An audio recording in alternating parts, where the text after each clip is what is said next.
Bonjour, ici Stéphanie Dionne de l'École branchée. J'ai le bonheur de rencontrer 3 étudiantes de l'École secondaire du Mont-Saint-Sacrement dans le cadre du Créacan qui se tient aujourd'hui. Et elles ont présenté à tous nos participants, qui sont des enseignants du primaire, du secondaire, du public, du privé, donc même des conseillers pédagogiques, un projet qu'elles ont eu la chance de mettre sur pied avec d'autres élèves du cursus de sciences générales. Ouais. Et c'est un projet qu'elles ont eu la chance de vivre avec leur enseignant de sciences en 4e et 5e secondaire qui s'appelle Pierre-Olivier Cloutier. Bonjour les filles! Salut! Donc, Sophie, dis-moi un peu comment est arrivée la possibilité de réaliser ce projet-là? Dans le fond, nous, on est rentrés en secondaire 5 en sciences générales avec P.O. Cloutier, notre professeur. Puis c'est sûr qu'en sciences générales, c'est parce qu'on n'avait pas choisi d'aller en physique ou en chimie ou en mathématiques plus fortes. Donc, nous, on était vraiment là en sciences générales parce qu'on est obligé d'avoir un cours de sciences. Puis P.O., il nous a rendu ça plus facile comme tâche cette année avec un beau projet de classe extérieure qui nous permettait vraiment de développer nos capacités, pas juste scientifiques, mais nos capacités en français, en technologie, en mathématiques. Puis c'est ça, il nous est arrivé avec ce projet-là en début d'année, puis on a tout embarqué, puis on a tout trippé. Wow. Bien, dans le fond, comment ça fonctionne, c'est qu'on travaille tout en petite équipe. Dans le fond, on se fixe des objectifs, puis chaque élève est associé à un objectif. Donc, ça peut être soit de la construction de meubles, soit préparer des présentations comme on a fait tantôt, gérer le budget, des choses comme ça. Puis, c'est ça, on choisit l'objectif qui nous intéresse, on travaille là-dessus. Donc, on travaille avec des gens aussi qui sont intéressés par le même objectif que nous. C'est ça qui fait avancer le projet avec les échéances qu'on a et tout ça. Puis en même temps, sans qu'on s'en rende vraiment compte, on travaille sur plein de matières en même temps. Dans les présentations, on travaille sur le français. La construction, c'est plus du techno. Le budget, c'est vraiment des mathématiques. Fait qu'on fait vraiment toutes les matières en un seul cours par rapport à des objectifs qu'on aime, qui nous intéressent, puis sans s'en rendre compte. Fait que c'est vraiment, vraiment intéressant. Puis on a vraiment quand même dessiné beaucoup de plans de qu'est-ce que ça aurait l'air. On est finalement venu à des idées. Ça va vraiment être une classe. Pas nécessairement pour enseigner un cours, mais vraiment pour travailler en équipe, pour être relax, pour vraiment essayer de se concentrer le plus possible.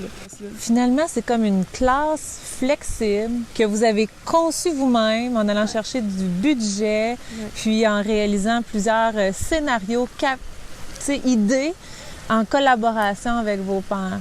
Wow! Puis là, quand est-ce va avoir lieu la première classe? Dans cette classe, Naturae? Ça se peut que ça aille à l'année prochaine, dans le fond, parce que c'est pas un projet qu'on peut mettre à terme en un an. Ça va être un projet que les autres années qui vont nous suivre vont pouvoir innover, vont pouvoir mettre à leur image également, qui vont pouvoir la faire évoluer comme le système d'éducation évolue en ce moment. Wow! Félicitations, les filles! Merci! Pierre-Olivier? Oui. J'ai eu la chance de rencontrer des élèves avec qui tu as réalisé un projet de classe nature, donc le projet Naturae. Oui. Comment ça vient de créer un projet comme celui-là avec ces élèves? D'abord, un désir de faire rayonner les projets de mes élèves plus grand que la classe. Donc, travailler pas juste pour le professeur, mais bien pour la communauté, pour que ça rayonne dans l'école. C'est des élèves qui n'ont pas choisi de faire des sciences dans la vie.